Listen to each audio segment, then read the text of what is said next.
Hey everybody, this is Robert from Black Belt Gaming. I hope you're doing well. Today I wanted to talk about a product I've just purchased recently. It's called the Crusaders Solo Handbook. This is solo role-playing rules for use with the Castles and Crusades game. Castles and Crusades is a product of Troll Lord Games. It is basically Dungeons and Dragons, an alternate third edition. So there was the official 3.0 and 3.5. You would think of Castles and Crusades as an alternative style of making a third edition. It's actually my preferred third edition. It's much closer in feel to first edition Advanced Dungeons and Dragons, and the rules that you use are much simpler than you found in 3.0 and 3.5. One of the core rules for Castles and Crusades is called the Siege Engine. It's where you roll the die and you have a target number of 12 or 18. If you happen to be very good at something related to your class, it's going to be a 12. If you're not so good at something, you have to make a roll of 18. This could be for skill checks, ability checks, saving throws, lots of different things. So when you play a role-playing game solo, it's just yourself. There's no dungeon master or castle keeper. You need to ask yourself yes or no questions. This will allow you to help create a scene and flesh it out. So if you kind of know that there is a castle and you want to know if it's heavily guarded, then you can get your yes or no answer and then role play around that. Do I see another way inside? Again, yes or no. And then you can role play off of the random result. To do that, in this rule set, you're going to use the Siege Engine, but you're only going to be using the target number of 12 to start with. So just put the 18 out of your mind. Your 12 is your target. You are going to add your level to this roll. So if you're thinking 50-50, how is a 12 on a d20 of 50-50? Well, basically you're looking at the 11 through 20, the higher end of the d20 die roll, and if you add your level, which is at least a level 1, then if you roll that 11 plus 1 is 12, and that's how that works. So let's say you're wanting to check something out. You ask a yes or no question. You roll the die, add your level to it. If you get a 12 or higher, then the answer is a success. The answer is a yes. If you get a roll of less than that, then your answer is a no. And then there's usually a recommended no because. And you kind of explain to yourself why that isn't so. And if you get a roll that is higher than 20, perhaps due to favorable circumstances, or perhaps your level is higher in boosting up the results of the roll, you get a yes and that and means something else positive is added, so it's even better than a regular yes. Now, if you're not just wanting to go with a straight 50-50, and of course it's not exactly 50-50 when you're adding your level, since your level can vary. But if you're looking to sort of swing it in one way or the other, more likely or less likely, it recommends if something is more likely, then you're going to subtract 5 from your target number. So if your target number is 12, you're going to bring that down 5 points. If it is unlikely that something is going to happen, then you add 5. And you're going to raise that target number.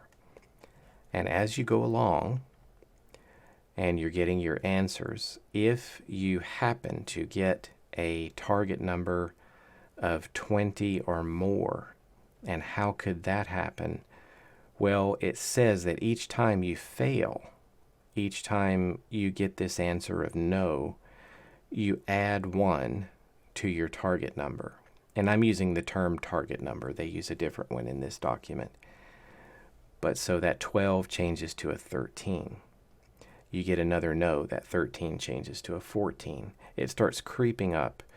As soon as you hit a target number of 20, even if you need to add and say that it's, unlikely that something was going to occur, and you add that +5, and it takes you up to a 20 or more. Once your target number is that high, you get what's called a complication. And let's talk about that. Now, there are some minor editing issues in this document I found. For example, here it says AL complications, and it should be all complications. It's just minor things. But complications are something that happens that kind of puts your question to the side and puts kind of a twist in the story. So you thought you were doing this, but then all of a sudden this happens. Something unexpected comes in. Once a complication arises, a new challenge comes into the scene, then this boosting number that's been creeping your target number higher and higher, it resets back to 0.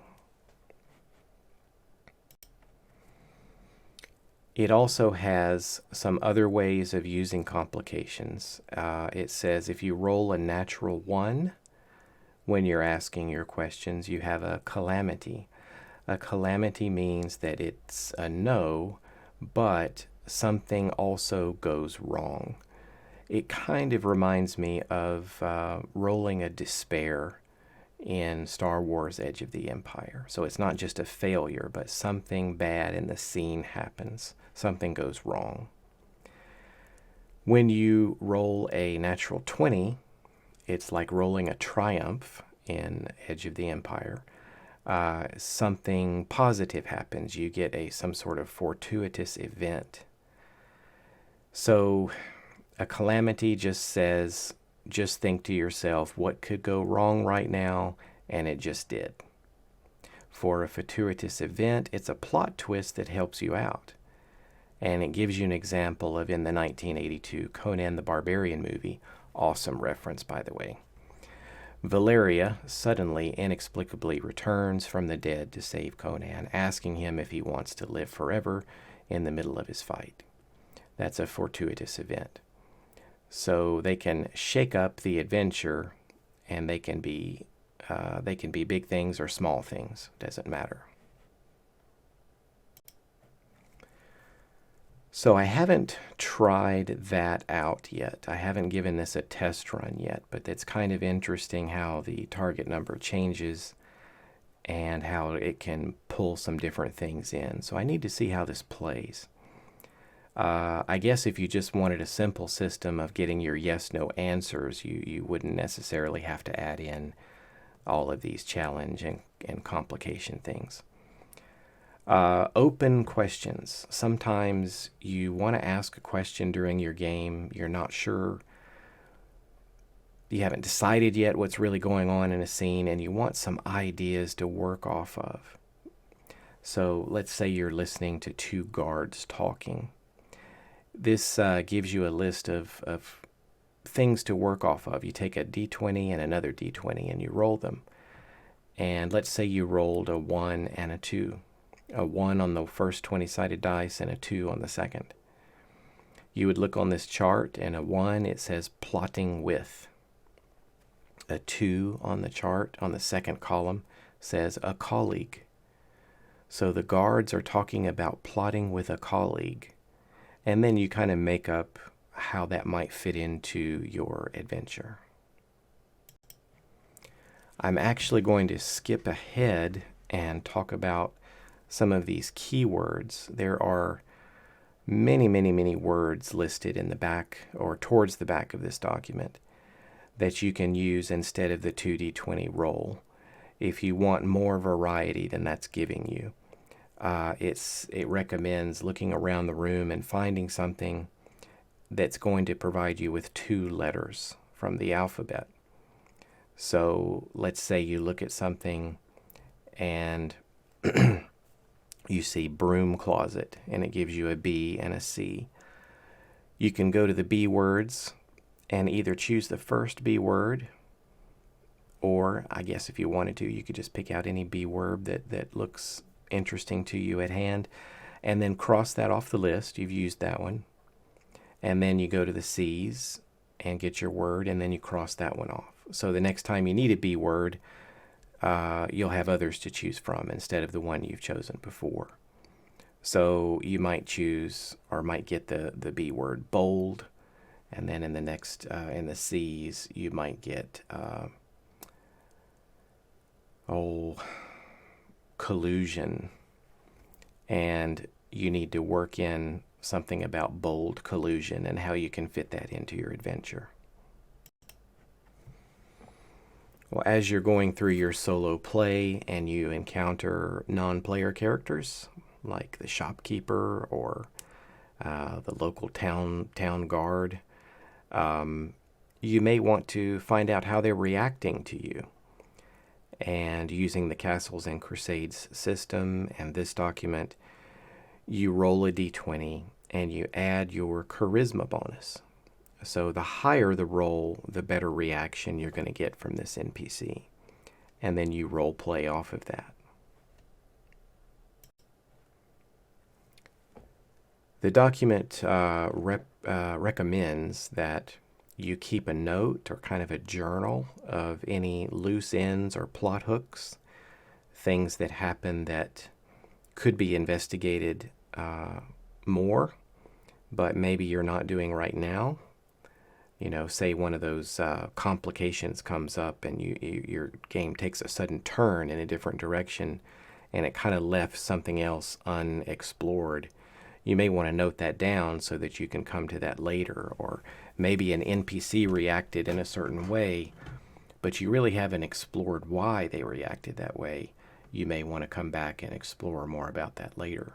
You know, why was the town guard upset with you? Something may have happened before, and you as a solo player don't know on the spot, but you may come around and come back to that and find out that you'd done something that got you into trouble before, and the town guard was looking for you. So anyway, you want to keep track of different loose ends and plot hooks as you play, and it recommends when playing a game that you use scenes. So instead of playing out every little step like you might in a normal adventure at the table with friends, you may want to play in sort of scenes like you might find in an episode of a TV show or something. Here is an interesting concept. I'd like to see how it works, but it's called a progress clock. It's like a timer. And let's say that your character is doing something, but there is another event or something else can happen possibly while your character is doing something else. So if you end up taking a lot of time making progress in a certain area, every time you fail or every time you do something on your little list here, it's going to advance the progress clock. So let's say, sort of based on what they've given here, you have a paladin who's trying to sneak into a goblin fortress, and perhaps anytime the paladin does anything that might make noise or fails a stealth roll or something like that, the clock is advanced. And maybe you have the clock set for like 4 clicks, almost like it might be like a skill challenge or something. But it's not always a skill check. It could be an action that you took or something that you did that would advance the clock forward. Once the clock is ticked to the end, or once the timer reaches its end, then maybe the whole fortress becomes on high alert. They know that there is an intruder. This could be anything. It could be you're battling on a bridge, and after so many rounds. If the fight isn't over, then the part of the bridge might collapse or something.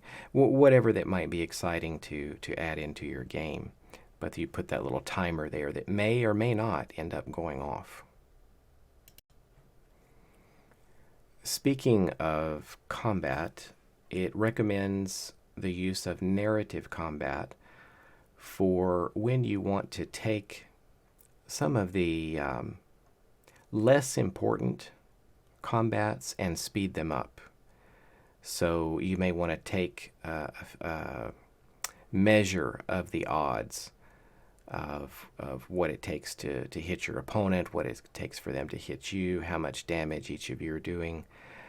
Try to boil it down and see if you can resolve the combat within one roll or a couple of rolls or several rolls instead of needing to go through 10, 20, or 30 rolls to resolve something that's not really that important.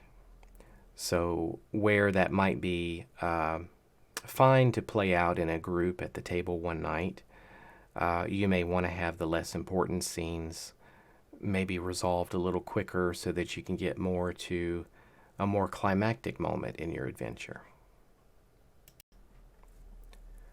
Speaking of the climactic moment, that might be a single combat between your character and another, like Luke facing off against Darth Vader. You may want to have something like that be done the normal way, roll by roll, blow by blow. So that in some other games, when you're playing with a group, just your character engaging in combat with the villain might be pretty boring for the rest of the group because they're not involved. But in a solo game, especially if you're playing with a single character, this could be, the highlight of your game. The document gives you some advice on how to use an alternate system for awarding experience. Experience points in Castles and Crusades is more like Advanced Dungeons & Dragons First Edition. But since you're not really needing to necessarily measure your character's power level against the group to keep things somewhat in a balance, some classes advance faster than others, but other classes might have more powerful abilities in the long run. It's not really following in a solo game. You may not need to worry about that. You can advance your character at sort of a steady pace through some set experience point rewards, and it gives you some guidelines on that. It also tells you how you may want to play flashbacks in your game so that you could go back and play out an encounter that happened before that got you to where you are. The document recommends for solo role players to keep a journal. This allows you, again, to take care of any of those loose ends or unanswered plot twists that you might be able to come back and add into your story later. Also, it might be something that you kind of write down how things are going and how, what's happening in your adventure so that you can look back and enjoy your story or share it with others. If you want to actually go through a process of world building to create a unique adventure that's somewhat random to you, you can take this siege engine concept, but you don't add any levels or modify the target number at all.